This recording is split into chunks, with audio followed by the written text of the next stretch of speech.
Hello, everybody. Welcome into the Fantasy Pros Football Podcast. I'm Ryan Wormeli, joined today by Andrew Erickson and by Jake Ciely from The Athletic. Guys, we are talking wide receivers, and we're doing a show that, Erickson, you and I have done a couple of years in a row now of trying to identify these next breakout wide receiver one seasons coming from guys who have not done it yet before. We'll dive into that conversation coming up here. But also, Jake, I mean, we're here in mid-May. It's like definitely starting to get to be that time of year where, you really do start diving more into redraft here a couple weeks post-NFL draft. Yeah, I'm glad you said that because actually over the next 6 weeks, because there's spaces in between, this is the time where I do my next breakout at every single position. Next breakout, quarterback, running back, wide receiver, and tight end. And trying to find five is sometimes different. I know we're actually going to get into it, so I won't say why, but it has to do with like the qualifications I give breakouts, which once you eliminate a lot of players, you're kind of like, all right, I got a dozen people I can pick from. So it's kind of interesting. It's going to be, some people determine what breakout is differently. Erickson, what's your process? Not necessarily for the breakouts yet, because we'll get to that in a second, but just like this time of year, starting to put together those we've had early rankings for a few months, but like really kind of trying to dive in. Like, what are you doing right now in mid-May to get ready for the season? What am I not doing? I mean, I'm responsible for covering the wide receiver notes sections for Fantasy Pros in the rankings, so that's kind of where I've done most of my research and digging is in the receivers, but still looking at coaching changes, looking at system changes, talking about what teams are saying about certain players. I know we also have OTAs going on, so I'm not paying too much attention to that when it comes to some of these video. Again, it's OTAs. I'm not going to take too much from it. So it's still looking at things, at least from the receiver's perspective, trying to make sure I remember everything correctly from last year, because sometimes I think that we remember certain things about certain players, but then when you look at the actual box score, like, oh, like this guy actually the quiet seasons, right? This guy quietly had won over 1,000 yards and 90 catches. Like, that's really good. So trying to remember those specific things and making sure that matches what the actual production was like, and then as I project them forward. It is remarkable how much you forget between January and May, and then you start circling back and you're like, oh yeah, I totally forgot. I was excited about this or hated that or wanted to remember this about this player. It happens every year. Jake, besides those breakouts, anything going on at The Athletic? That's the big thing. Oh, no, wait, I do. The precursor to that is the top backfields with potential new leading running backs. Once you eliminate the obvious ones, like teams that got rid of, like Jameson Williams is no longer on the Broncos, like that doesn't count because that's like a layup. But like the big ones where it's like, could it not be Kyren Williams next year? So I'm going to like rank the potentials for these backfields to change. That'll be a fun one to check out. I want to remind everybody that all of our 2025 consensus rankings and tiers can be found at fantasypros.com/rankings. Let's dive into the meat of the show, and we want to start off just kind of having a quick discussion on what goes into projecting a leap into wide receiver one status. Stuff like experience level, what year in the league are they, the situation, has it changed, new coaching staff, play caller, quarterback, stuff like that. Are they a post-hype sleeper? Do they have some pedigree coming out in the NFL draft? Stuff like that. So Erickson, for you, what kind of goes into determining who's going to make this list for you? So I know I specifically look at red zone usage and red zone targets and potential for that number to grow. Last year, or at least for the wide receiver one, over the past, I think, 6 years, that player has led the NFL in red zone targets every single year on the dot. So it's a good kind of predictor of future fantasy success, even if you're not the number one scoring player. Usually, if you look at the guys that are top 12 receivers, they usually all have very high red zone roles. So whether that's, does this player take on a bigger red zone role in their offense this year, or do they capitalize on the red zone targets maybe they got last year, but they didn't score nearly as much? I know a guy that comes to mind that we'll get into, Rome Odunze. He had a lot of red zone targets, a lot of end zone targets, did not score a lot of touchdowns. so he did have the opportunity, but it did not come to fruition. So in a different offense, does that change? Like asking those types of questions. So that's one thing that I look at.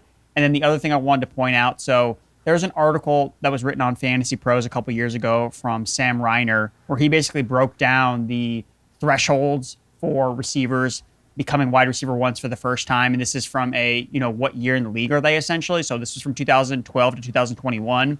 Basically, the data from that article showed that about 50% of receivers become wide receiver ones for the first time in their second or third seasons.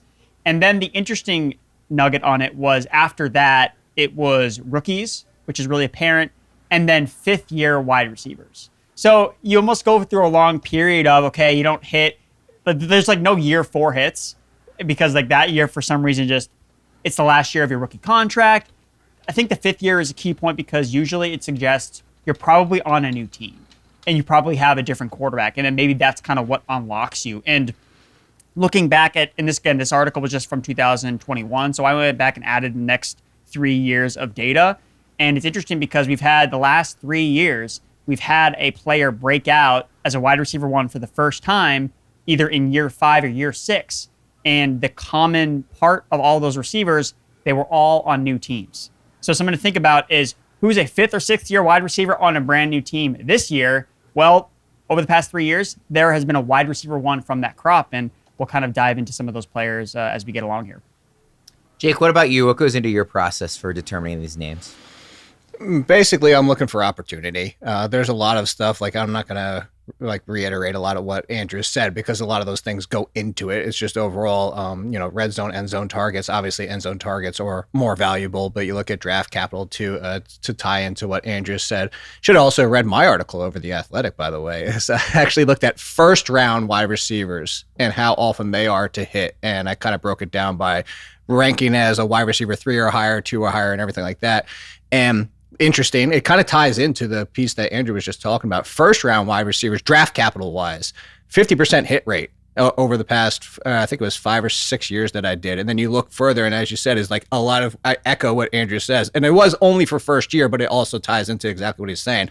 Tons of years, 2s and 3 breakouts, and then it flatlines after that. Mostly because we're talking about first rounders. A lot of first rounders, if they're on a new team, it's probably because they're busts. So it's a little bit different than what Andrew was talking about. But looking for those aspects because draft capital matters, opportunity matters. You're looking for target volume mattering. On the new team, did they step in as the potential number 2 or number 1? All these things come into play. And of course, there was an article I just wrote last year too about pre-snap motion and how valuable that is for wide receivers. Like huge value in pre-snap motion. And one of the ones that was big last year before he got hurt was Rashid Shaheed, because Kubiak is huge on pre-snap motion, and the previous regime barely ever did it. And so looking at those changes in offensive coordinators and the kind of uses that you expect. Erickson pulled up the names that we had done on last year's version of this show. Some good names. And yeah, a lot of them were hits. I mean, some of the names that were thrown out, and last year's, I think we formatted it a little more in terms of trying to meet those thresholds of like, we're picking year 1 guys, we're picking year 2 guys, we're picking year 3 guys. This year, it's a little bit different. But some of the names that were thrown out last year, Drake London, Garrett Wilson, who qualifies if you look at year long, not points per game, JSN, Malik Neighbors, Brian Thomas Jr., obviously a huge one. Ladd McConkey was, I think, wide receiver 13, so doesn't technically qualify, but for all intents and purposes, was a big hit. Spiritually a wide receiver one. Spiritually a wide receiver one. So there were a lot of names that we landed on as the show. Erickson, who did we do the show with last year? I actually don't remember. Was it Debro? Probably. I think it was probably Debro, but yeah. I'm going to assume you picked all the correct names, and he picked the ones that I got all the right names. So we'll try to do as well this year as we did last year. But before we dive in to those names, I do want to let everybody know that it is officially the best time of year for hoops fans. Playoff drama, buzzer beaters, all the chaos we live for. And if you're done just watching and ready to actually win some cash, you got to check out Pick 6 from DraftKings. Nobody's dropping better payouts than Pick 6. Hit 6 picks, and that's 25 times your cash. And if you beat your competition, you could be looking at a 500 times bag in your pocket. It's super simple. Select your picks, track your score, and go for those big-time prizes. No gimmicks, just straight-up fun. Pick 6 is live in most states like Missouri, California, Texas, Georgia, and plenty more. So yeah, don't settle for weak payouts. Make your picks with Pick 6 and let your basketball brain pay off. New to DraftKings Pick 6, new customers toss in just $5 on your first entry, and you'll get $50 in bonus picks instantly. The playoffs are on, so why not take a shot at making a little money while you're watching? Download the DraftKings Pick 6 app right now and use code FANTASYPROS. That's code FANTASYPROS to play $5 and get $50 in bonus picks. Better payouts, bigger wins, only on Pick 6 from DraftKings. The crown is yours. All right, Erickson. Let's start with one of we're kind of categorizing as the imminent breakouts. These are kind of the guys that we're kind of most putting stock into breaking out into that wide receiver 1 status this season. I'm going to go with wide receiver Jameson Williams for the Detroit Lions. So last year he did finally break out for the first time. He was wide receiver 19 in total points game, and that was with games missed due to a midseason suspension.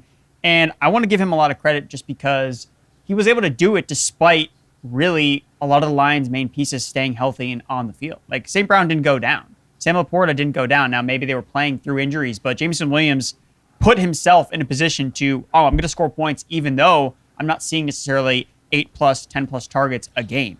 He had elite efficiency, 30 yards after the catch per reception. He delivered high-end spike weeks. So when he was in your lineup, he delivered wide receiver 1 weeks. He had 3 top 6 weekly finishes in half PPR.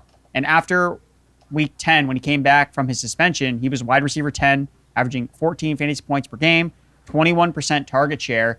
And one thing I wanted to point out, and again, when I was talking about what we started with, trying to figure out if I remembered things the right way. I remember that there was a point where I felt like Jameson Williams and Amon-Ra St. Brown, their target share had been really similar at one point. But when I kept looking back at the numbers, I'm like, wait, these don't match. Like St. Brown is dominating the total targets. But then I look back at each game, and really there was that one game against the Buffalo Bills in week 15 where St. Brown had 18 targets. So like he totally wiped the floor with Jameson Williams. Now, again, you can't just eliminate that game. Like St. Brown was still the target leader over that stretch of games from week 10 throughout the playoffs. But if you remove that game, it's basically equal between the two guys. So you saw Jameson Williams start to eat more into St. Brown's target share. And something I've been thinking about is, I know when we talk about the Bears, we're really fixated on, okay, who's going to be the slot receiver? Because we know Ben Johnson likes to highlight the slot receiver. Well, what about the other side of that? Is the Lions offense going to be as focused on Amon-Ra St. Brown operating from the slot? Maybe they widen it up a little bit. I mean, it's funny because we're already hearing the offensive coordinator, the new guy for the Lions, John Morton, talk about how he wants this to be a breakout year for Jameson Williams. And I read that as, wait, didn't he already just break out? But this guy's like, no, we're going to break out again. So I think Williams has untapped potential. And I get that he's a year 4 guy, so doesn't fall in the bucket of guys that usually break out. But hear me out. Hear me out as I make the case, and you guys can be like, Erickson, that's a total BS answer. He's only played 33 games because he's missed time because of injury and because of suspensions. So 33 games is more like that 2 seasons played. So that's my argument for, okay, maybe he's a year 4, but spiritually, again, as we're talking about here, it is kind of his season 3. I didn't think about this when you were bringing up the year 4 stuff earlier, but like you do think of that for guys that aren't in the first round as that contract year too. So I guess I'm surprised that it hasn't happened more for people, players who are trying to kind of put their best foot forward. I don't know how accurate that narrative is. Sometimes it pans out, sometimes it doesn't, but you do kind of think of it that way for the contract year guys. Jameson Williams is wide receiver 27 in our half PPR rankings. Jake, is JMO somebody that you are targeting as a breakout in that range? So to backtrack real quick, I can actually tell you it's 100% a myth. I did an article on contract years. Oh, yeah? And so I did it within a 10% variance of what their performance was beforehand and even their best season, and found out a third performed better, a third perform worse, and a third perform right on their mark for their entire career. So contract year, you can just throw it out the window. It's a narrative that doesn't exist. Same thing as revenge games. 1/3, 1/3, 1/3. I mean, I was like 32, 34%, but like I did both those studies and both of them were like just straight down the line. Jameson Williams, I don't mind. I'm just a little more hesitant, basically because I'm looking at it like Devonta Smith, which is the easy comp to make. And the one season Devonta Smith cracked into there, you're looking at his highest target volume, which he can get to. I'm just concerned that Sam Laporta is going to have a bounce back season after his lost season with some injuries and things going wrong. We talked about Tesla on this very show like a week or two ago. And I'm not saying he's a significant threat as a rookie to be like, oh my God, Jameson's going to lose snaps. But I just look for somebody else getting involved in this offense, as Erickson mentioned, the new coordinator. So I can see it happening. But if you gave me a ranking out of 10, I'd probably say a 2 or a 3, just because I think there's enough options on this team. I'll draw the comparison into mind when we get to it, is I just think there's more competition with him than there would be on some of these other options. Let's get to your first one here, Jake. Yeah, so for that argument's sake being is Marvin Harrison, and that's the biggest thing here is I just look at the opportunities behind him. Like right now, last year, Trey McBride was the number 1, but being Harrison, though, he's number 2, 22, 23% team target share, if you remember. And then after that, James Conner was actually 4th on the team behind Michael Wilson. This is a team that it's basically the old school Chiefs, where it was tight end, wide receiver, Tyreek Hill, Travis Kelce, 50 to 60% of the target share every single week and for the full season. And that's why I'm going to this, but I'm also going to it because Marvin Harrison, even at his 22 to 23% last year, I'm just going to go from watching football perspective of things. And it was just clear that Kyler Murray and Marvin Harrison did not have the connection we want. We go back to earlier in that season when Marvin Harrison is doing jumping jacks in the middle of the field saying, look at me. And Kyler had him on his first read and just never came back to him. And that's some of the report in the NFL when you come for rookies, quarterbacks in general, is that knowing where they're going to be, knowing what happens when things have to freelance, that connection that we saw with Russell Wilson and Tyler Lockett for years on end. It's just they knew what the other person was thinking. And I think Murray and Harrison are going to continue to develop, especially when you talk about somebody like Kyler Murray, who, let's be honest, height does matter because height matters, and also having that trust factor of where to immediately look because he has to kind of look through the lane of the offensive line versus over it, like a lot of quarterbacks can do. And I think just as that rapport and knowledge of each other continues to develop, Marvin Harrison is not a bust of a prospect. Marvin Harrison still deserves to be in the conversation of a top 3 wide receiver from last year's draft class. And now you're talking about 25, 26% from Kyler Murray. And there's not a lot from Kyler Murray to go around after that, but that's okay because it's just them two. And I think that if you're looking at Marvin Harrison creeping into that back end first round wide receiver 1 value with 90 receptions, 1,200 yards, and 6 or 7 touchdowns, I mean, again, I'm not coming for Erickson when I say this, but like I give Williams a 2 or a 3. I would give Harrison like a 7 on like this potentially happening. Do you feel, Jake, before we get to Erickson, that it was more of a Kyler, Marvin Harrison lack of connection that caused the disappointing season? And by the way, disappointing season was still over 100 targets, 885 receiving yards, and 8 touchdowns as a rookie. Like that's, don't get kind of thrown off by like the Pukas and the Justin Jeffersons of the world. That is a good rookie season. But the relative disappointment compared to the hype, do you put that more in the connection with Kyler or the usage? Because he wasn't put in a lot of friendly situations as a receiver for fantasy points by the play caller here. I think both come into play. I'd put it probably 70-30, though, the connection. Again, you just go back to it. And that play that I used, there was other opportunities where you saw that like Kyler he wasn't his first read, or something happened where Kyler immediately had to bail on a play. And his first option was, I know where Tre's going to be, or like, dump it off to Connor. And he just wasn't even looking in Harrison's direction. It was somewhere in the middle of the season where he had to bail out. And Harrison just ran free because it was busted coverage on it. And he just never even looked to him or not even saw him, where those things. And again, he's not going to see that every single time, but it's that connection again of having that, almost like brotherly feel of like, I just know what you're going to do.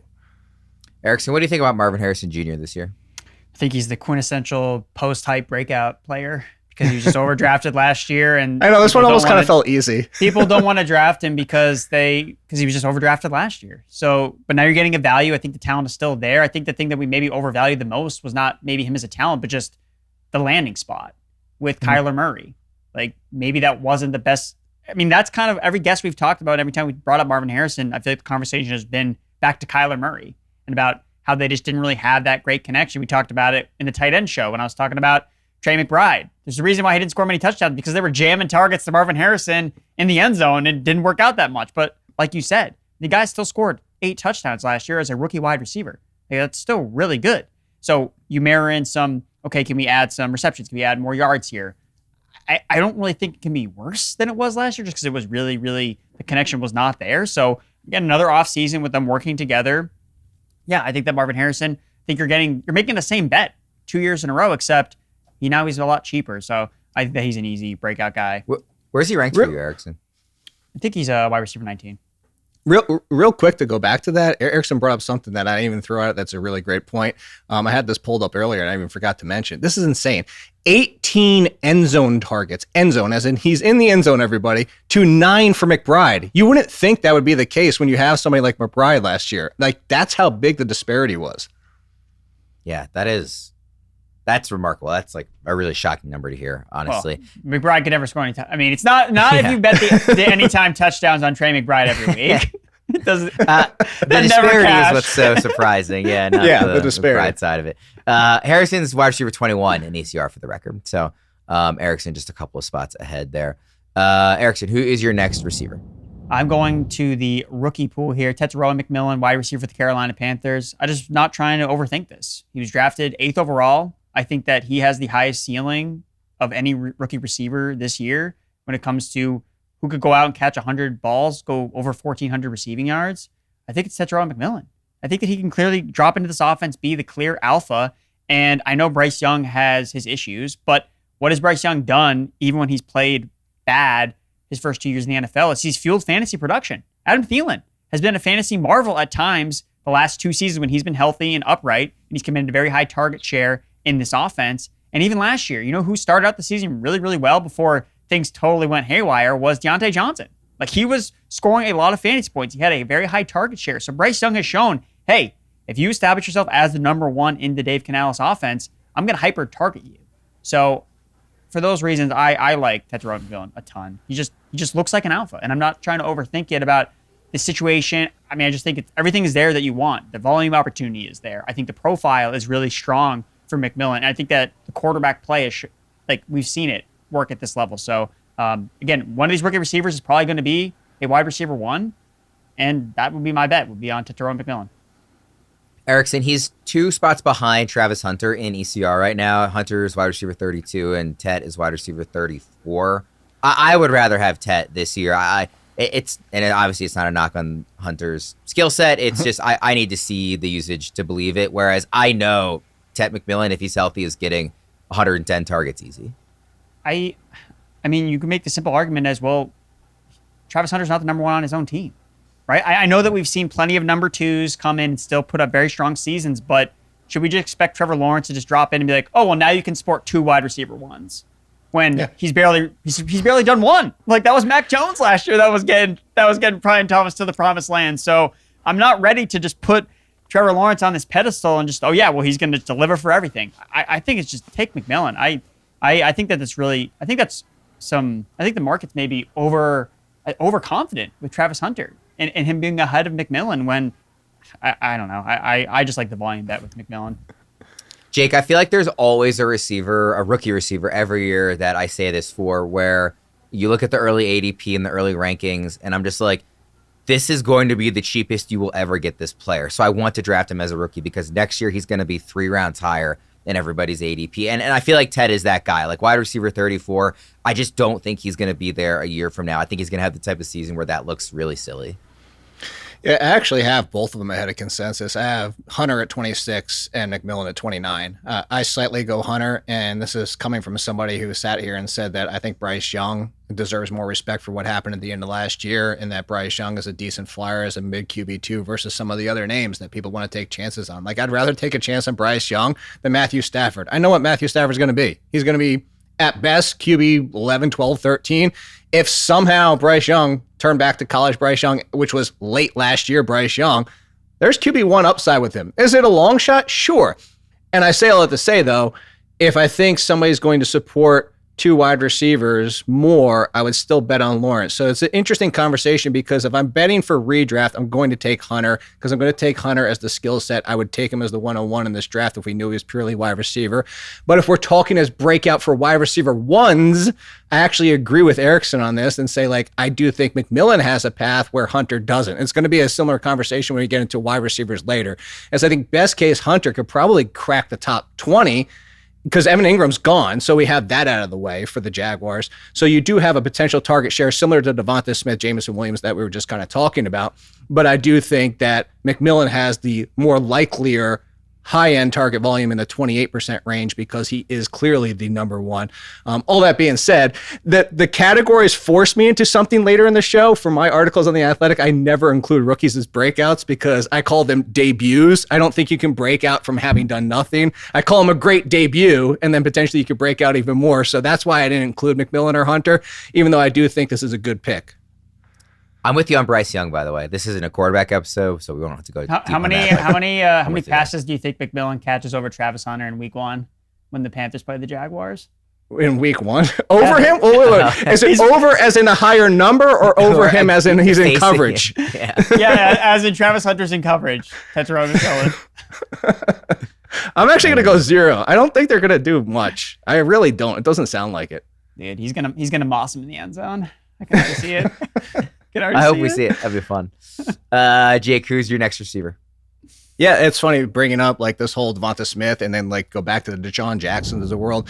I'm going to go with Xavier Worthy. And I know like a lot of people are going to look at the Chiefs and be like, oh man, this could end up being a quagmire. And I get it because of Rashee Rice isn't suspended or is only suspended for like 2 games, I get it. This could kind of throw things in haywire and out the window.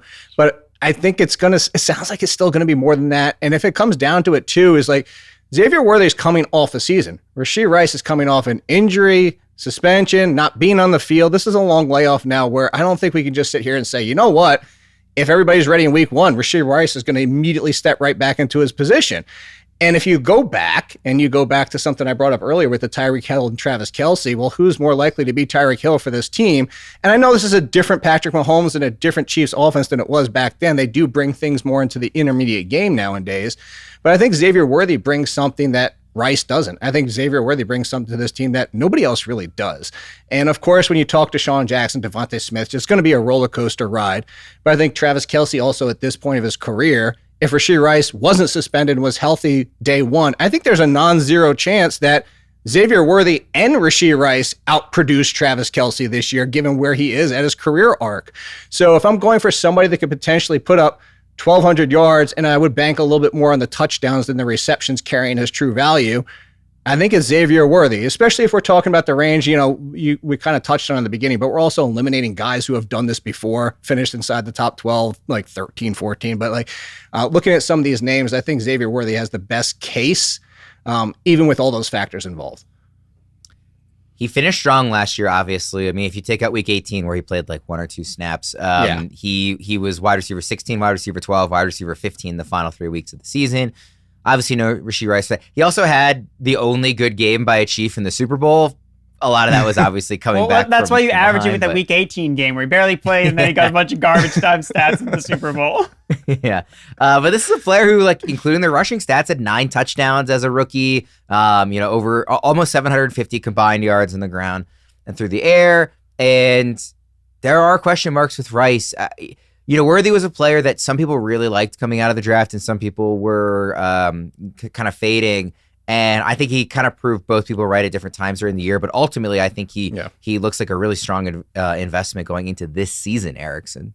Yeah, he's a really, really young player. And he did exactly what you'd hope. You saw growth from him. And I know that he scored a bunch of touchdowns in his first game. And then he didn't really follow up with that because Rice was involved and the Chiefs were still kind of trying to figure things out. But I liked Worthy a lot as prospect, and I did not enjoy the first half of the season. It was really tough, but to see him rebound and step into a new role and take on the Rashee Rice role and be Patrick Mahomes' go-to guy. I mean, he was so dependable. He was really high in terms of red zone targets. He was 10th in red zone targets. Again, a high end or a middle fantasy wide receiver 2 from weeks 11 through 17. And look, maybe Rice doesn't get suspended, but he's still coming off a major knee injury. So that always concerns me. I always have reservations about guys coming off of major season-ending injuries. So for me, I'm still gravitating towards Worthy if I need to pick one of the Chiefs wide receivers just because, hey, man, this guy is ready to go and broke out in the second half of the season. So I think that's going to just similar to what we saw with Rashee Rice. Rashee Rice broke out in the second half of his rookie year, and then he followed up with a really strong start. So why can't Worthy continue to have that and have a strong start to the 2025 season as Rice gets back into health? So for me, it's interesting. That's why I go back to the play style too. Like given the size and what Rice brings, I think he's more likely to replace Kelce and what he brings to this offense than the role that Xavier brings. Yeah, and I think too, and I don't know if how the roles will necessarily shake out, but I do know that Worthy at least showed last year that he can operate from a short role as he was filling in for Rashee Rice, but we also know that the guy's a burner and he can win deep. So if they eventually decide, hey, we want to finally uncork the deep ball a little bit, well then Xavier Worthy we know can win deep as well. So I think he's versatile. I think that's underrated about his game. And again, being attached to Patrick Mahomes is always a good way to be attached to fantasy upside. There were a lot of dynasty rookie drafts last year where Worthy in that back half of the first round went ahead of Brian Thomas Jr. and Ladd McConkey. And I think by the end of this year, you will still regret that, but that regret will be somewhat mitigated. I think Worthy will take a step forward and get closer to those guys. I want to let everybody know about Draft Intel. It shows you how your league mates actually draft based on up to 5 years of real data. Find out who always takes wide receivers early, fades tight ends, or targets QBs late. Use those tendencies in the draft simulator to test real strategies against your actual league. Try it now at fantasypros.com/intel and draft smarter than ever.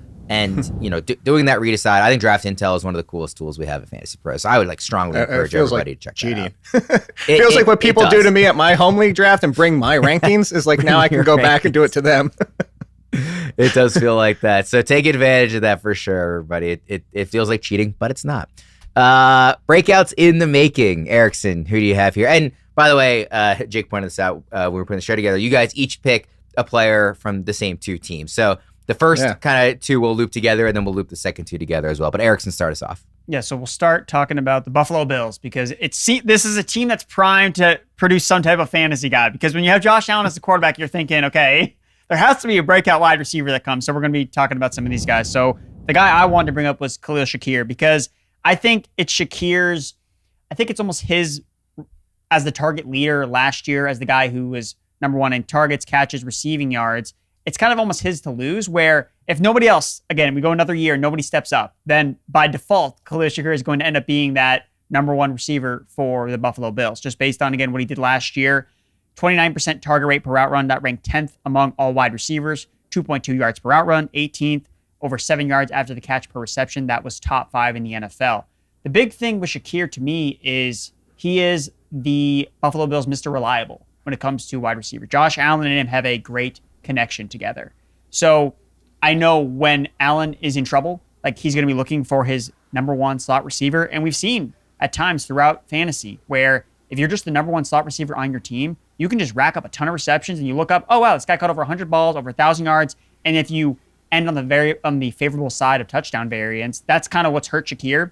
Hasn't really been involved in the red zone a lot. That's why his total numbers, like last year, he was 40, wide receiver 38 overall, wide receiver 43 in points per game, because he didn't score that many touchdowns. So if they end up carving out a bigger role for him in the red zone, okay, then you can see this guy take a step forward. So he's one of these players that I look back on. It's like, okay, there's not a lot of hype around Shakir because, as we'll get into and as Jake will outline, there are other guys we might be more excited about, like the ceiling for these types of players. But, I mean, Shakir has such a high floor, and if no one else steps up in this Buffalo Bills receiving core, I think that it's just going to be more of Khalil Shakir. The Bills clearly value him. They signed him to an extension this offseason.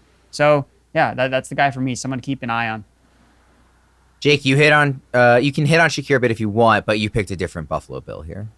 Yeah, and look, I love Shakir. I was at the Combine when they brought him out after lunch by himself and nobody was talking to him. And I immediately had like my heart go out to the guy where it's like, I'm going to like this guy no matter what.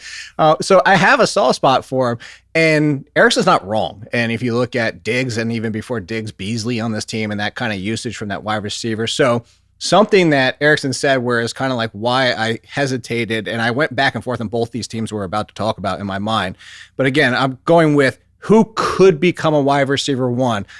I actually don't think that path is there for Shakir. I think he's got a great floor. I think he could be a great wide receiver too. But even if you look at Diggs' seasons where he was a wide receiver one, 160-ish targets. I just don't know if Shakir gets there. Like, I would almost call him, as much as I like him, 90% Diggs. And 90% of those targets doesn't really get, you really need that for where he's used on the field.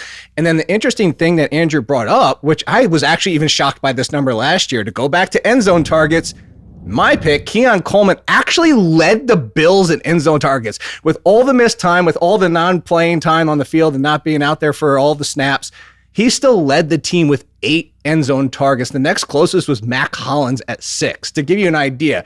So that's where I'm going down my path is Keon Coleman coming out of college. I called him he could be the best of Kenny Golladay and the worst of Kenny Golladay. We just saw the worst of Kenny Golladay last year. Let's be clear.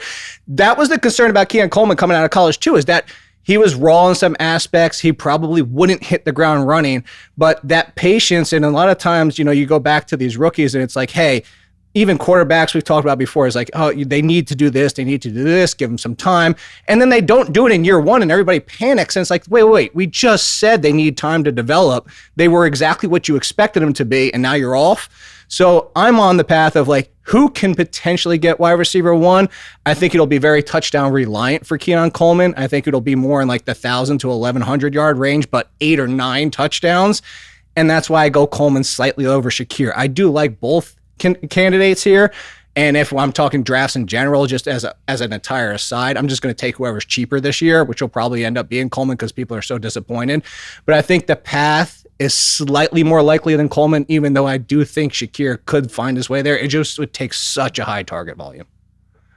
Coleman is wide receiver 53 in early rankings. Shakir is up at wide receiver 38, so there is a bit of a gap. As of now, it's still much better floor. Can't agree with that any more than I do. Can I point out? So I wanted to point out one thing about the Buffalo Bills too. So they've added a bunch of other receivers. So they've also added Josh Palmer, right? And as I talked about at the beginning of the show, who breaks out? Fifth-year wide receivers on new teams. Josh Palmer. I'm not doing this.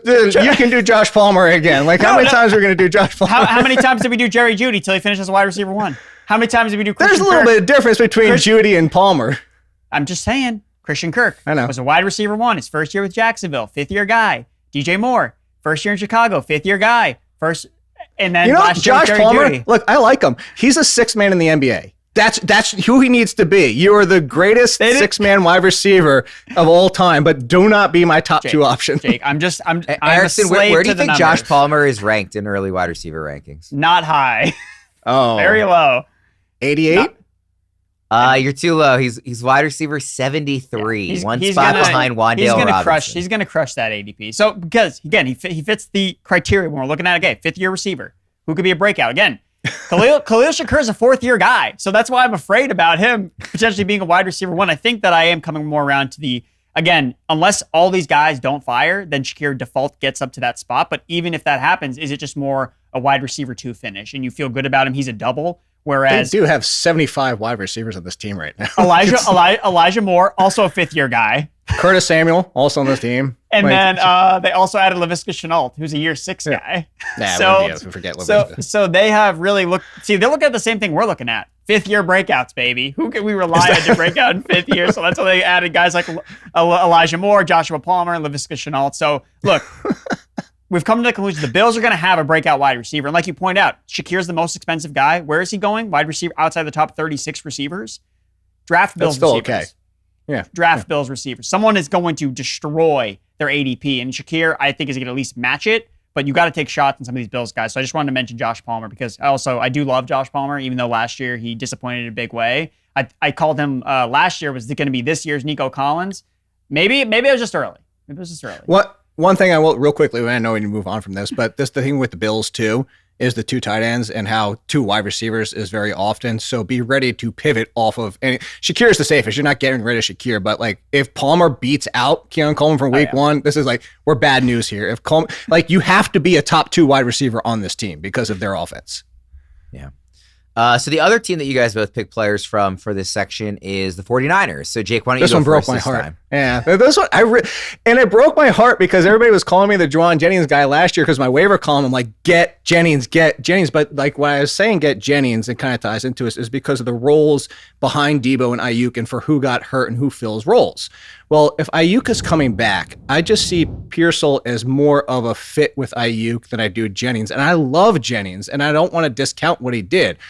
I just feel like construction-wise, if you're talking Ayuk, Kittle, next option, I would just lean towards Pearsall, who they did invest round 1 capital on, who I was actually kind of a little bit too low on him. I thought he would be very much like Darius Slayton in the NFL, which isn't a bad thing. Like Darius Slayton is like kind of underrated for what he's been able to do with that mess of the Giants quarterback situation for years, putting up 700, 800 yards every single year. But why I bring that up is to say, like, I kind of underrated his immediate impact into the intermediate game. I thought he did better there than I expected right out of the gate. I thought that would take more time.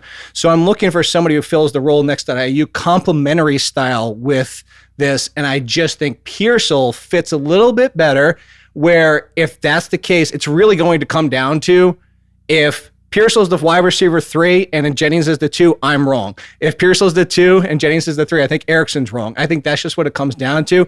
And if I'm shooting for ceiling between the 2, as much as I do love Jennings, and I know he had a ceiling last year, I could see it in the comments coming from me right now. Do you not remember this? Do you not remember that? Yes, I do, because I hit on Jennings on so many leagues.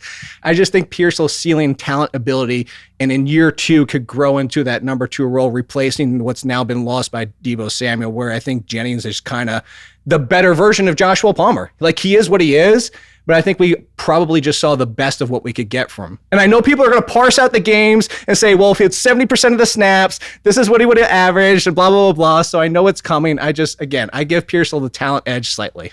Jake just said that this year's Jauan Jennings is Josh Palmer. So I appreciate that. Fifth year, baby. There you go. So Erickson, you did take Jennings here in this one. Yes, I did take Jennings with again, when I was writing it up, I was like, it's kind of a surprise year 5 breakout, but apparently guys break out in year 5 all the time. So wide receiver 25 overall last year, again, benefited from a lot of the injuries that happened to the 49ers after week 8. I mean, when he took over, especially after the Ayuk injury, he took over that X role. And I mean, anybody that watched the 49ers, I know that Chris Welsh was obviously, again, as our 49ers in-house analyst, he was also on the Jauan Jennings from the beginning, just talking about how he's the best receiver on the team. And the thing that's so apparent just rewatching and remembering these games was he and Brock Purdy just had such a great connection. Like whenever Brock Purdy needed a first down, needed to make a big play, it was always Jauan Jennings. As much as I wanted it to be Brandon Ayuk for so many weeks, it was never Brandon Ayuk. It was always Jauan Jennings. And then especially when Ayuk went down, Jennings just really stepped up. From week 8 onward, 33% first read target share for Jauan Jennings. So just very highly involved from the get-go on a lot of different plays. Deebo Samuel's gone. Ayuk's still coming back from the ACL injury, so we don't know. Yeah, he might be out there, but how effective is he going to be? We saw how rusty he looked when he didn't practice last year at training camp because of his holdout. How good do you think he's going to look coming off a torn ACL? I'm not optimistic about Ayuk, but I do realize that he does cause a problem when it comes to just raw snaps, getting on the field. But what I do feel confident about is when Jennings is on the field, whatever role he ends up taking on, he at least showed last year he's versatile, he can play multiple roles, and that he's Brock Purdy's guy.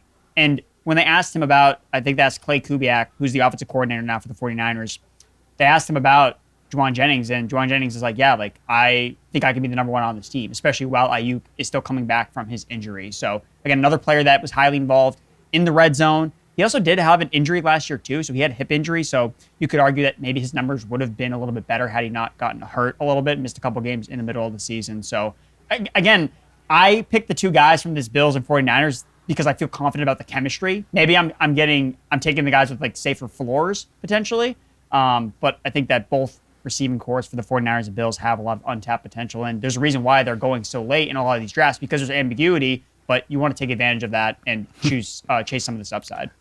Yeah, if Andrew's list was wide receiver 2s, I'd be like 10 out of 10, 100% on every single one of them. But like that little difference of like what's the ceiling is kind of changing things for me. The ECR rankings on these guys, just for the record, Jennings is wide receiver 40, Pearsall is wide receiver 45, Brandon Ayuk is wide receiver 39, so back-to-back with Jennings. Still take all of them right now at that point. Yeah, it feels like all 3 are values. Let's take a second to tell everybody about Fast Draft. You can download Fast Draft in the App Store or Google Play using code FANTASYPROS when you sign up to get your first deposit matched up to $50. That's up to 10 drafts for free. Play anytime as drafts take just 5 minutes, and get started now as way too early drafts have exploitable ADPs. Plus, rookie-only tournaments are only on Fast Draft. Erickson, you have been diving into the Fast Draft streets a ton. What do you like about it? Yeah, I've been drafting on Fast Draft since before the NFL draft even started. So I've been on the hype. I've been in the Fast Draft, drafting streets for months, it seems like. And my favorite game is definitely the Origins rookie game because you love drafting these rookies in these dynasty contexts, but then your dynasty drafts are over and you're like, oh man, now all I can do is draft RJ Harvey in round 2 because his ADP is going to the moon. But on Fast Draft, it's a little bit different. Like more palatable ADPs, you're only drafting rookies, and it lets you take shots on some sleeper guys you have at the end of round 6. So I've had a lot of fun with it. I did a recent video on it, so you can check that out on the YouTube channel where I draft a Fast Draft team in Origins. So go check it out and use code FANTASYPROS when you sign up. Erickson has definitely been driving in the fast lane. Again, download Fast Draft in the App Store or Google Play. Use code FANTASYPROS when you sign up, and you'll get your first deposit matched up to $50. That's up to 10 drafts for free.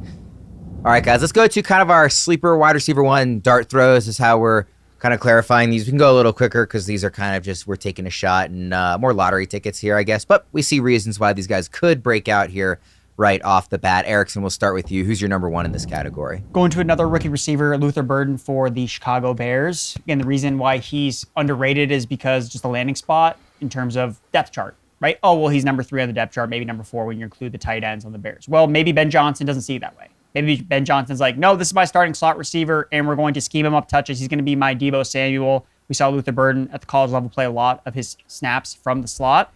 And what do we know about slot receivers and Ben Johnson offenses? They do really well in fantasy production. So I want people and drafters to be open to the idea that Ben Johnson coming in, drafting 2 guys in the first and second round on offense, those might be his guys. He may decide, no, these are the players I want to run my offense through, not the guys that I'm inheriting from the past regime that was a disaster. So I can't guarantee that's how it's going to play out, but based on the cost of Burden, who's free, and the upside that he showed, especially his sophomore year at Missouri, he was an absolute monster. And the guy's also a missed tackle machine.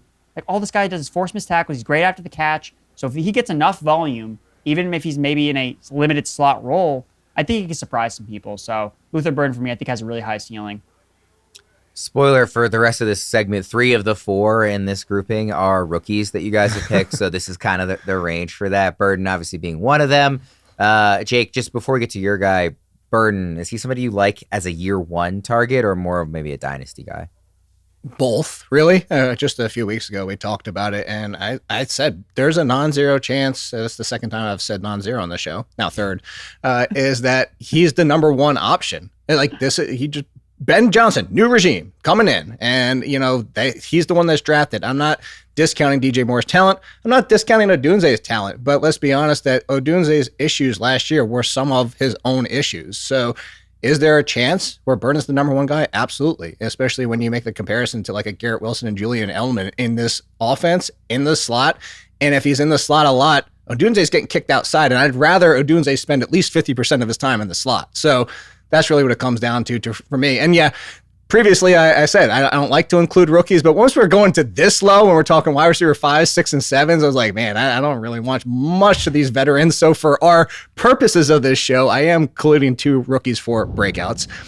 Mine first is Jayden Higgins. I almost think if you're talking about floor for rookie wide receivers, I think he's got one of the best up there with McMillan, because he's stepping into the number 2 role right alongside Nico Collins. Some people likened him to Nico Collins. I think there's some Marvin Jones to his game, but even Marvin Jones, 1,000, 1,100 yards, 7, 8 touchdowns, that puts you as a top 20, 25 wide receiver. Of course, we're trying to talk about wide receiver 1s. But if everything happened to break right and you have 2 Nico Collins for CJ Stroud, and CJ Stroud bounces back to his rookie season, you're talking about 4,000 plus yards, 30 touchdowns for his year this season, and now you're talking about Higgins as the number 2. I mean, look at the excitement people had for Tank Dell. And I think that you're talking about there can be 2 wide receivers on this team, possibly even 3 with who they drafted, obviously his teammate, Higgins' teammate. But I think that Higgins definitively is one of the safer ones with still plenty of upside for a ceiling. Erickson, what do you make of Higgins? Obviously one of a couple of rookies in that receiving room behind Nico Collins. I think all you have to do is just pull up the ADP of the Houston Texans wide receivers last year, and that'll tell you exactly what the upside is. We were drafting Tank Dell, Stephon Diggs, and Nico Collins all within the top 5 rounds, I think, of consensus ADP, and now there's only one guy, and Higgins and the other Texans receiver, Christian Kirk, those guys aren't even close to where that ADP is last year. So maybe we were a little aggressive last year, but I still think that there was a really high ceiling case for those guys, and obviously injuries played a massive role. So I think, yeah, I'm really also ahead of consensus on Jayden Higgins. I don't know, just because he went in the second round, I mean, he was a top pick in the second round. He's got Stroud. I think it's a great fit for Higgins. Well, why do we think his ECR is what it is? It's wide receiver 68. He's behind the 2 guys in front of him are Coker and Leggett. Bash Quentin Johnston is ahead of him. Tre Harris, who we're going to talk about coming up later this segment. Adam Thielen. There are 3 Carolina receivers in the 8 spots ahead of him. Dobbs is ahead of him. Like, I don't get this ranking. I mean, I don't have him ranked there, so I can't speak for the entire ECR. I have 46. So. Yeah, and it's not like a rookie thing, because like Burden is 13 spots ahead of him, and like, yeah, I don't get this I at have all. him. So what? Jake, where'd you say you had him? 46. I have him 44. So yeah. I have 1 spot in front of Matthew Golden. So, like, I think some of it might have to do with the Christian Kirk, but also the teammate being Noel, and then, like, worried about, like, well, if Kirk is the number 2, like, because jokes about Kirk, but Kirk, when on the field, has been very productive. I have questions of how productive is he at this point, even if he is on the field. But that's in there. And then, of course, the Jalen Noel is like, oh, maybe, like, what if he actually beats out Higgins? And, like, people, especially today, in the NFL and fantasy, because you even see NFL teams doing this, so it's not coming for people watching the show, is to get enamored with speed. And like Noel's got that little bit of a leg over Higgins in that aspect, so people are kind of getting enamored. Who's the Tank Dell? It'll be Jalen Noel. So like I think that's part of it too. There's just a lot of factors messing this one up. There is no scenario where I'm going to draft Romeo Doubs or Xavier Leggett ahead of Jayden Higgins. Well, dude, Romeo Doubs is going to complain and get a bunch of targets one week. So I wouldn't draft a single. I will draft Higgins over every single Packers wide receiver. As crazy as that might sound, maybe I'm insane, but I'm going to do it. I'm too Jaden Reed pilled to do that, but for the most part, I do agree with you. Erickson, give us your one non-rookie here in this segment. Yeah, because we haven't talked about any year 3 players yet, and year 3 players also hit at a very high rate, along with year 2 players. And no year 3 player has had a slower burn, I think, than Marvin Mims. Right? We've been waiting for this guy. He gets all the hype in the world from Sean Payton, but we finally saw it in the second half of 2024. Again, similar to Xavier Worthy, where I remember making a trade for Marvin Mims in the Dynasty League with Debro, and of course he does absolutely nothing the first half of the season. I'm like, I traded a second round pick for Marvin Mims. What was I do? For a backup running back, basically? But he turned it on. He finally got it going. 62 receiving yards per game in the second half of 2024. He led all wide receivers in yards per route run from week 11 onward. 28% target rate per route run, 13th in the NFL. Marvin Mims, again, a very young player, only 23 years old. Look, if we're excited about this Broncos offense, are they going to take a step forward? Well, who is going to be the receiver that steps up? I know I really like Evan Ingram a lot, so maybe it's really him that ends up taking on a lot of that volume. But I liked what I've seen from Marvin Mims. I think he's flashed, and the fact that he was able to overcome a pretty slow start last year. I mean, he's flashed both years of his NFL career. Like, he's made a lot of big plays, and for the most part, it's basically been just massive teases, even with the Russell Wilson experiment. But I think maybe this year, as the Broncos try to take another step with Bo Nix entering year 2, maybe they can unlock another side of Mims. So among the year 3 guys, among receivers, Marvin Mims is the guy that I'm going to gravitate towards. Jake, what do you think about Mims? I'm sorry, Andrew. This is the only one on your list I absolutely hate. I am not a Marvin Mims guy. I never have been. I think, as crazy as this people come for me, but I explain it. Hopefully it'll make sense. Like, he's a possession wide receiver, and like the people are like, well, look at his speed. I was like, yes, but he catches the ball and goes down. He's just he's a trustworthy speed guy, big play guy. I don't know if he's ever anything more than like Nelson Aguilar, and I know all the numbers you said. I think that was kind of a factor of the team and what was the makeup at that point, where I honestly think his role is in serious jeopardy and Pat Bryant's going to take it. And I'm not the biggest Pat Bryant fan, mind you, but similar to Michael Thomas when he was drafted by the Saints, Pat Bryant's style in the Sean Payton offense is Michael Thomas, is that, you know what? He doesn't run the best routes. He's not the quickest out of his breaks. But you don't need to be when you are that kind of player of the Colston and the Michael Thomas and now Pat Bryant. And I think that Bryant's stepping into the number 2 role. Maybe I'm crazy, but also you factor in Evan Ingram. And I just think there's a lot of options here where I think Mims, his window might have just got closed most of the way. So again, like, I could be wrong. I'm not writing all these things. It's just this is the only one of those on Andrew's list that I just didn't like.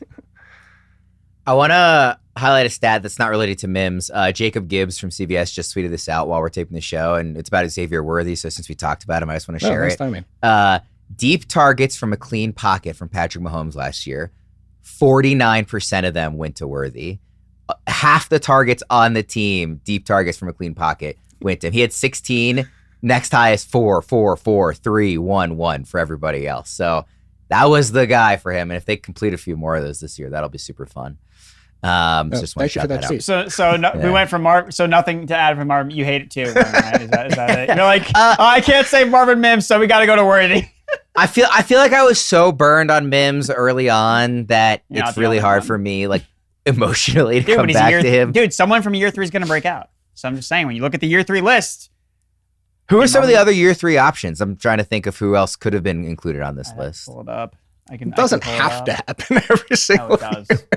Someone from year 2. It's not the Madden curse. It's the historical tracker. All right, also I can look it up. I also just find it hard to trust Sean Payton in general. Like, even if Mims had this great finish to the season. When people will tweet out, like, they'll be like, tired, then they'll say something obvious, then wired something not obvious, and be like, tired. RJ Harvey's going to get a ton of targets out of the backfield. Wired. Marvin Mims is going to get a bunch of targets out of the backfield. No, but I mean, I'll put it like this. This is year 3 for Sean Payton and making it his offense. And I get he hasn't had somebody like Mims kind of pseudo was that role. Everything I just said about Mims, with the fact that, like, I think he's kind of a possession guy, even though he has all that speed. He actually has more speed than Colston or Thomas ever had, but he kind of was a pseudo version of that. I just think Pat Bryant 100% fills that. And again, that doesn't mean Pat Bryant's going to come in and not potentially have the issues that I saw of why, like I had him down in like tier 3 or 4 of wide receivers in this draft class, and it wasn't an amazing draft class. So like there are concerns where like he's maybe the 4th. I mean, Troy Franklin, everybody was enamored with him last year because he played with Bo Nix and all that speed, and he wasn't even a factor the entire year. So there is a world where Marvin Mims actually keeps that role. I just think Pat Bryant fills it better. I am very in on drafting Marvin Mims as wide receiver 59, which is where he is. I'm less in on the idea of him finishing as a wide receiver 1. I don't think that'll happen. That makes sense. And like at 59, I'll even be on Mims. Yeah. That's a cheap price. So I win. That's ours. Okay. You're going to draft him. If that helps you. Jake, give us our last name here, another rookie.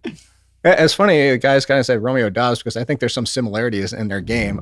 But I think Tre Harris immediately steps in as the number 2 for the Chargers, and all these other options, all the failed Quentin Johnstons of the world. We just now have Ladd McConkey and Tre Harris. And this kind of goes in kind of a theme with most of the wide receivers I've been talking about is looking for volume that's funneled down into 2 options. And really, if you look at the Chargers depth chart, sure, could a wide receiver 3 pop in there? Like maybe Mike Williams rebounds. I think his career might even be over at this point. Maybe Quentin Johnston finally shows something down at this point of his career. Probably not. Maybe it's more the tight end by volume, the back, whatever it might be.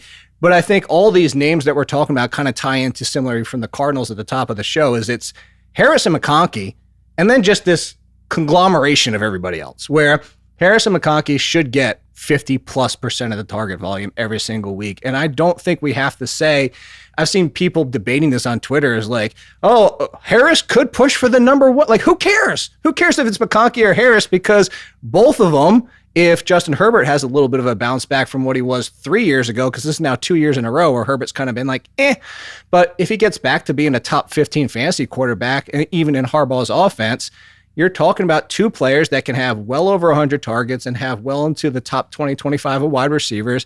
And there's a long chance for Harris to be a wide receiver 1.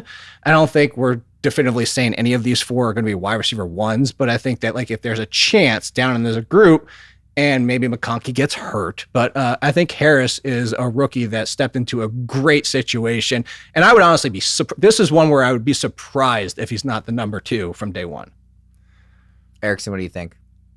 I think that he could lose out on that number 2 job to Keandre Lambert-Smith, the guy they drafted in the 5th round. I like Keandre Lambert-Smith a ton. And the thing with Tre Harris that concerns me is the guy's constantly injured. He was really banged up. Last year, he missed half the season. He's missed injuries throughout his college career. And if he misses games, what do we see from Ole Miss? I can't get the Jordan Watkins 5-touchdown game out of my head. A game that Tre Harris didn't play in. Jordan Watkins steps up in potentially a Tre Harris-esque role and has a monster game. And to me, I'm thinking if Tre Harris misses if he misses time, I think that Keandre Lambert-Smith could come in and fill that deep vertical route. Again, he's the guy from Auburn. He spent, before transferring to Auburn, he was at Penn State, and he was putting up decent numbers despite all the NFL talent Penn State was putting out between Theo Johnson, Tyler Warren. All those guys were on that Penn State roster, and Keandre Lambert-Smith was putting up good numbers despite that. So that's something I like to keep in mind. So I think, Tre Harris, it's his job to lose, but if he gets banged up, I think that Lambert-Smith can really surprise a lot of people. And I love it when injury aside, because that's fair, but like injury aside, if you said right now Harris actually plays the full season, opportunity that Lambert-Smith passes Harris just on a healthy season. Well, I think that both of them will pass Quentin Johnston. Like, I know, but Lambert getting past Harris on non-injury related. Do you think there's a chance? Like, I'm not saying you're crazy. I'm curious that if you think there's any chance non-injury related. I think there's always a chance. I mean, we've seen guys that get drafted on day 3 outproduce guys that have higher draft capital. Again, it's just tough because they have the draft capital, so they're going to get the most opportunity to start with. Right. But the fact that I don't think that this regime is tied to Quentin Johnston in any way, that if Lambert-Smith can then carve out that third receiver role, if Johnson kind of falls out of favor, then yeah, I think that he can put up. Oh, that's certainly a chance too. I was curious of your opinion on Lambert Smith as a whole. Like I was wondering if you were much higher on Lambert Smith than I am. That's all. I really like Lambert Smith. I think that he fits Justin Herbert from a vertical deep threat perspective. Like he's gonna have like an 80-yard touchdown this year. Like I can see it already on Red Zone. Lambert Smith down the sideline, touchdown Chargers. Like that's gonna happen at some point. Now maybe that just is a fluky play and it never happens again. But I think that he was way too talented to go as late as he did, just based on what he did at Penn State and at Auburn. I know that usually I just host and you guys pick names. I want to throw out a name because we're talking about rookies and get your guys' opinion. I know we don't want to wade too far into the waters of like you have to rely on an injury for this to happen because that just gets to be a tricky game to try to play. Emeka Egbuka, the two names ahead of him are a wide receiver who is older and had some bit of injury stuff last year, and then Chris Godwin, who's coming off a major injury, and reports are that it's going well, but who knows? There could be a setback. It's hard to tell once you see him on the field again. If he gets a path available, either due to Mike Evans surprisingly hitting an age cliff or Godwin injury stuff, I think he's a great fit in this offense. He was a top 20 pick. He's a very good receiver in a PPR format. If he gets the opportunity, I think Egbuka could way outperform his draft capital right now, which is wide receiver 58. Jake, what do you think about him? If Evans or Godwin misses time, he's top 20 from that point forward. I would immediately go back to last year with Jennings filling in that Ayuk role. Like I would even be higher on Egbuka. Egbuka is in a bad situation currently, but great for next year. Like I actually had him higher than a lot of people in Dynasty because of that. Because I'm looking more for. I know you have to bite the bullet this year, but something might happen. Injury, as you just brought up, and this was shedding a tear for one of my favorites from last year and Jalen McMillan at the same time. That's how much respect I give Egbuka. Yeah. And it's Erickson, like you say it's like you realize an injury, but again, like Evans is into his 30s. Godwin has had multiple major injuries and is coming off one now. So it's not an unreasonable path. Well, I guess for me, it's like, would you rather take Egbuka or take Burden? Like it's kind of like a similar bet. Injury wise? Yeah. Well, because there's 3 versus 2. That's why. Like if either one gets hurt for the Bears, we're talking about there's still potential other options. McMillan's not he's not gone. Like he still matters. So he's another receiver but I would option. take Egbuka over McMillan every day of the week, and that's coming from one of the I might have been the highest McMillan person last year, pre-draft and post-draft. I'm just saying I'm not saying that to brag. I'm saying that is I love McMillan. I thought people overlooked him because of the injury in college, and then what happened when he came back with the Dunze and everything. So I look at that and I just think that Egbuka, put it this way. If you said Mike Evans, not putting it out there, I really hope it doesn't happen, but preseason injury out for the year, Egbuka would be over every single rookie wide receiver for me, including Travis Hunter and Tetairoa McMillan, as I stumble over his name. Tet McMillan, there you go. Tetairoa, good grief. And so you wouldn't. And so what if one of those Bears receivers was out?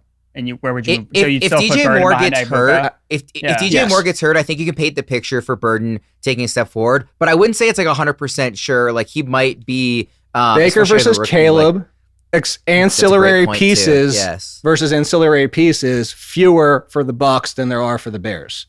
Yeah, I would rather have Set, Komet, Loveland, everything. There's just a lot going on with the Bears where I just think the path is cleaner. I'm not saying you're crazy. I'm just saying the cleaner path is with the Buccaneers. I also just am really confident Egbuka is a very good receiver. I just if you switch their teams and you said both got hurt, DJ Moore and Mike Evans, I would say Burden on the Buccaneers. It just has to do with the teams. Taking Luther Burden. Well, they're only 4 spots apart in the CR. So I'm with you. But I was called crazy 2 weeks ago in the comments for saying that Burden had a path to potentially being their best option. So I'm with you on Burden. It comes down to the teams. It's ultimately going to come down to which of the other receivers end up getting hurt and which ones don't anyway. So Golden is ahead of both of them, and I would definitely rather take Egbuka over Golden. No question. Yeah. All right, we'll get out of there on that. We'd rather have Marvin Mims. So we know the real answer. He's behind them all. God bless health to everybody we're talking about. Yes, please.